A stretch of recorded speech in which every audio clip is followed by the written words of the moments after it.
Okay, so we're going to look at the reactivity of alkenes. And the first thing to note is that alkenes are more reactive than alkanes. They are more reactive than alkanes. But why? Why are they more reactive? Okay, so this is where you've got to think about the bonding in alkenes.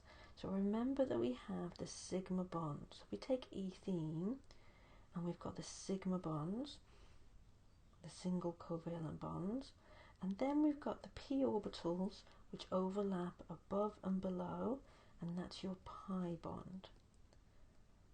Okay, so when you've got an alkene, one of the bonds is a sigma bond and one of the bonds is a pi bond. Doesn't matter which one's which. And if we look at bond enthalpy, the bond strength of the bonds, if you have, and you're not expected to remember the exact figures, but if you have a single sigma bond, it's 347 kilojoules per mole. If you have a double bond, which is a sigma and a pi bond, then the bond enthalpy, the bond energy needed to break that bond, is 612 kilojoules per mole. Right, so then if you subtract those, that will give you the pi bond, the strength of the pi bond. So if you subtract 612, take away 347, then that tells you that the energy needed to break a pi bond is 265 kilojoules per mole. So you can see that it is weaker than a sigma bond. Yeah, weaker than a sigma bond. So therefore, it is easier to break the pi bond than the sigma bond. Okay, now the first thing we're going to talk about is a test for alkenes. So the test for alkenes is when you take bromine water. So let's just take a simple alkene. Let's just take ethene and you add bromine water. Okay, and you add bromine water, which is orange colour. Okay, now, and that's just ethene. Now, so what happens is the double bond breaks. So we've got the two hydrogens, and we've got the two hydrogens. The double bond breaks, and you've got a bromine molecule. It's a BR, and we form two new bonds. So one bromine goes on one carbon atom, and the other bromine goes on the other carbon atom. Yeah, and the pi bond breaks, and that's what happens. Here we have the alkene. Remember, your bond angle in an alkene is 120 degrees, trigonoplanar. But now the bond angle, because there are 4 bond pairs, is going to be 109.5 degrees, and that's going to be tetrahedral because it's now 4 bond pairs. And this molecule, it's ethane now. It's dibromo because there's 2 bromines, and it's on carbon 1 and carbon 2. 1,2 dibromoethane. It is called an addition reaction because 2 molecules are adding together to make 1 molecule, and the observation will be that the orange bromine water will turn colourless, decolorizes, because there is no longer any bromine. There's the bromine, and there isn't any bromine anymore. Yeah, okay, now let's look at this reaction in a little more depth. We're going to draw the mechanism. We're going to draw the mechanism for this reaction, which shows the movement of electrons. So if we have our alkene, let's have our alkene, the double bond. You need to make sure your drawing is really clear here for mechanisms, very clear drawings, okay? And we've got the bromine molecule. Now remember that one of these carbon-carbon double bonds is a sigma bond and one is a pi bond. So I'm going to take the bottom one as being the pi bond, and there are 2 electrons in this pi bond. Yeah, 2 electrons in the pi bond, and they're sticking out in the Z direction, sticking out. So what happens is the bromine molecule comes close to the pi bond, and the bromine molecule becomes polarized. So basically all the electrons are repelled, and they run to the opposite end of the molecule, and the bromine molecule becomes polarized. Okay, then the 2 electrons in the pi bond are attracted to the slightly positive bromine side of the molecule. Remember that a curly arrow shows the movement of a pair of electrons. Movement of a pair of electrons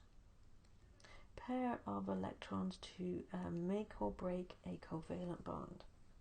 Okay, so that's what happens first. And then you have an intermediate. Oh, actually, one more. We need to, once that happens, both electrons then need to go onto the bromine atom. Yeah, and this is called the type of bond breaking. The type of bond breaking is called heterolytic fission, because we've got the breaking of a covalent bond, and we're going to form positive and negative ions. Right, so now we've got an intermediate. So keep it the same colour. Nothing is going to happen to the hydrogens. Let's just draw the hydrogens really clearly. But the double bond has broken, and both electrons have moved towards the bromine. So both electrons have now moved, and they are where the bromine is. Yeah, that's where both electrons are. And one of those electrons was the carbon's electrons. So that carbon is now an electron short, and it's called a carbocation. A carbocation. Yeah, and the Br down here, the Br bromine has accepted both electrons. It's got its electron back, and it's got the other electron as well. It's got both electrons. It's got an extra electron. Okay, and then from the electrons to the carbon, we have another bond formed there, and therefore we end up with the H's are all the same, and we've got a bromine on one carbon and a bromine on the other carbon. Yeah, you don't need to show these dots. I only put these dots in just to kind of help see what was happening. You don't need to show the dots there. Okay, the bromine is acting as an electrophile. The bromine is acting as an electrophile, which means electron pair acceptor. So it's an electron pair acceptor. Yeah. So this is this whole mechanism is called electrophilic. Be careful with your spelling. Only one L there. Electrophilic addition. The whole mechanism is called electrophilic addition. Okay. Right. Let's look at another example. Let's make it more complicated. So we're going to take propene. We're going to take propene. I'm just going to draw the hydrogens on the propene. And this time with propene, instead of bromine, we're going to use the molecule HBr, right? But again, it's very similar. It's going to get polarized. It's going to get polarized like that. And from the pi bond, the pair of electrons that are sticking out, the pi bond, going to be attracted to the hydrogen, and then the bond's going to break, and both electrons are going to go onto the bromine. Okay, now we're going to have an intermediate. So we're going to have our 3 carbon atoms. Draw all the hydrogens carefully. Okay, but there isn't a double bond. The double bond is no longer there, so there isn't a double bond anymore. Okay, now we've got two electrons in this pi bond, 2 electrons. Okay, now both electrons can go the H there, and that means that carbon is an electron short. But can you see that we could have another option? There could be another option. Let's just draw all the hydrogens again for our other option. So our other option is that the hydrogen could go here and the positive charge could go there instead. So we've got 2 different carbocations. So the first carbocation, well actually let's do the second carbocation first. The second, this one down here, this carbocation has got 1 R group attached to it. Yeah, it's got one, we're going to call this an R group, an alkyl group. An alkyl group, it's ethyl, specifically it's ethyl, isn't it? Ethyl. It's got 1 alkyl group, and that is called a primary carbocation. Carbocation. A primary carbocation. Whereas this carbocation at the top has got 2 R groups joined to it. 2 methyl groups, and we're going to call that a secondary carbocation. A secondary carbocation. Okay, now the one of these is more stable than the other. Okay, one of them is more stable. Now I'm just going to move on to another slide for a moment. Okay, if you have a primary carbocation, so if we have a primary carbocation which just has 1 alkyl group joined, okay, the alkyl group has a slight effect, very slight effect, where it pushes electrons in the covalent bond. It pushes electrons away from itself. It's called a positive inductive effect. So it pushes electrons onto the carbon and makes the carbon less positive. Yeah, so it pushes electrons away from itself onto the carbon. So that's a primary carbocation. Now, if you have 2 alkyl groups having this effect, 2 alkyl groups pushing electrons away from themselves, pushing electrons onto the positive, can you see what will happen? And if you have 3 alkyl groups, the effect is even greater with 3. So 3 alkyl groups all pushing electrons away from themselves and onto the positive charge. Can you see that this tertiary, so this is called a tertiary carbocation,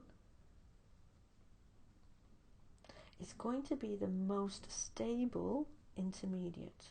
I mean, they're all intermediates, so none of them are stable, but the tertiary is going to be the most stable because it's going to be the least positive. Because we've got the alkyl groups pushing electrons onto the positive charge. So the tertiary carbocation is the most stable intermediate and most likely to be formed. So when we go back to this example here, the secondary carbocation is the most stable. So we're actually going to get 2 products, yeah? We're going to have, don't forget we've got our bromine. Don't forget we've got our bromine and bromine ion, the bromide ion, that's going to come in and attack. But we're going to actually end up with 2 products. We're going to end up with a major product and a minor product. So I'm just going to make a little bit of room. So we're going to end up with the major product,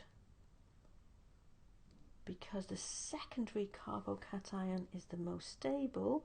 The major product will be the 2-bromo propane, because the secondary carbocation is the most stable, and then the minor product will be the 1-bromo.